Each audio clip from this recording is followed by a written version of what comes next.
Task with Skip Bayless and Shannon Sharp. Happy Labor Day, guys. How we doing? Labor Day, Jenny. How you doing, Skip? Boy, the Lakers were laboring last night, weren't they? I can't tell. Yeah. We gotta know. Boy, the Lakers were lucky last night, weren't they? How you like my you like my Labor Day outfit? I don't know. I'm looking at Jenny right now. You ain't looking at oh, look at this. I brought the good stuff because I knew you. Yeah, you Labor Day. You're gloating about that? Yeah, summer's officially over. And I'm glad. That's all. It's come to this for Undisputed. Okay. Thank you for pointing that out, Shannon. That is what it's come to. Guys, we have so much to talk about from the weekend, so let's get to it. After dropping Game 1 on Friday, the Lakers evened up the series against the Rockets last night at a game apiece. LA saw their 16-point halftime lead evaporate into a deficit in the third quarter, but fought back in the fourth behind LeBron's 8 points to go on and win 117-109. LeBron finished with 28 points, 11 rebounds, 9 assists, and 2 blocks. So, Shannon, what was the biggest reason the Lakers won? And the fourth steal. You left out the fourth steal, Jenny. That's important. Sorry about that. I mean, we need a complete stat line, right, Skip? When you go get a physical, you get a complete battery or workup. You know, you get blood pressure. Yeah. You get all that stuff, right, Skip? I wouldn't know. I never did. LeBron led the way last night. He was aggressive. He took it upon himself. Yes, I'm going to get people involved.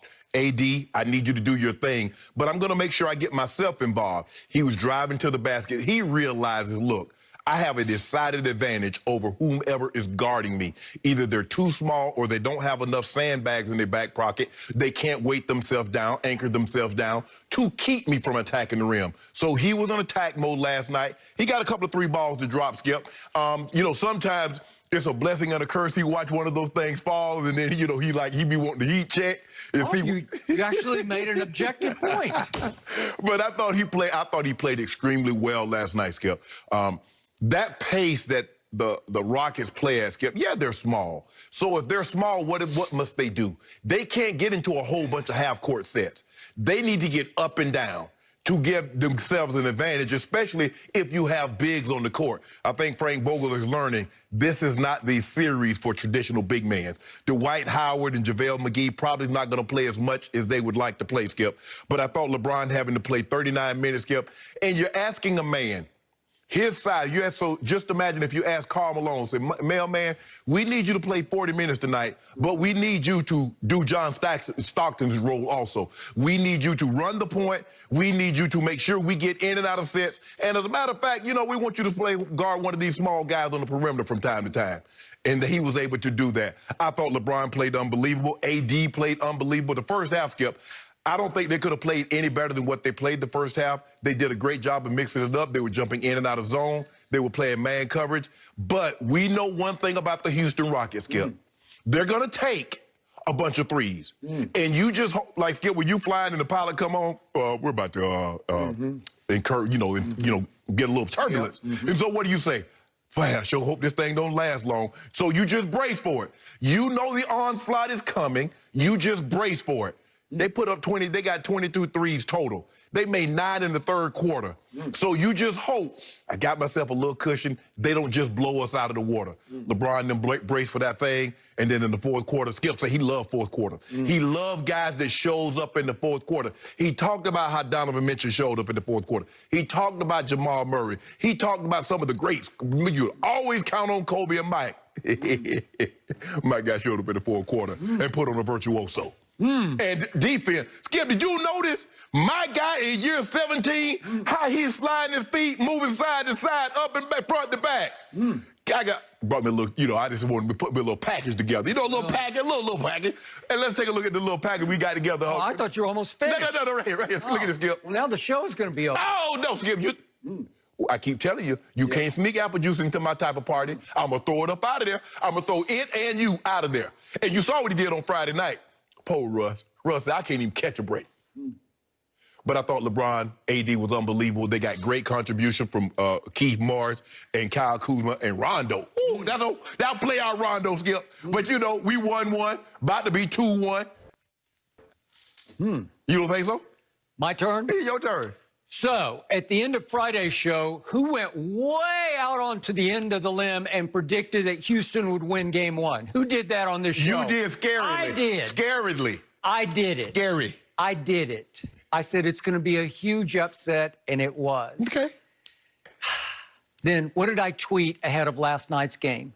The Lakers will win tonight because they had better win tonight. That was a game they almost had to win. No such thing with LeBron on the court. Yeah, we'll see about that. So you said LeBron was unbelievable. Yes. AD was unbelievable. Yes. Friday night, LeBron James in the fourth quarter of a winnable game went 0 for 3. I'm just putting this into context. Okay. He owed his team, and he looked like it at the start of last night's fourth quarter because he had that scared look on his face. He was doing this. Oh, I better attack the basket like I know I have to, and if they foul me, I got to go to the free throw line, and I got to try to make a free throw. Well, that's what he did. You know, and I know he has some trouble with late game free throws, and the later it gets in the fourth quarter, he has a whole lot of trouble. What about last night? Late game. Well, once they're front running on the lead. See, there you go. Well, that's just it. Was it tied? Was it close? No. When he made his 2 free throws in the fourth, They were down to start the fourth, remember? okay. I said that. Okay. And I'm going to give you one plus mark here. Okay. LeBron to start the fourth said, I have to attack. And it wasn't like a huge onslaught of attacking. The first play out of the fourth quarter, he just said, I'm going to put my head down and drive this. Right. I tell you again and again and again and again and again and again, he's still the greatest driver of the basketball ever. He can freight train to the basket like nobody can. And he freight trained, and Jeff Green, who had a kind of a disappearing act night last night, usually he's a key factor for them, he just sort of watched LeBron, let him go right by and go up and dunk it. At least Jeff Green could have gotten his way and at least fouled him, make him shoot those Well, he free tried throws. to make him pump, Skip. I mean, I don't think he thought LeBron was going to dunk it. Whatever he did not get in his way at all. Maybe he still loves LeBron because they used to be There you go. teammates. Come on, Skip. I don't know. I don't know. So now let's put last night in the grandest context.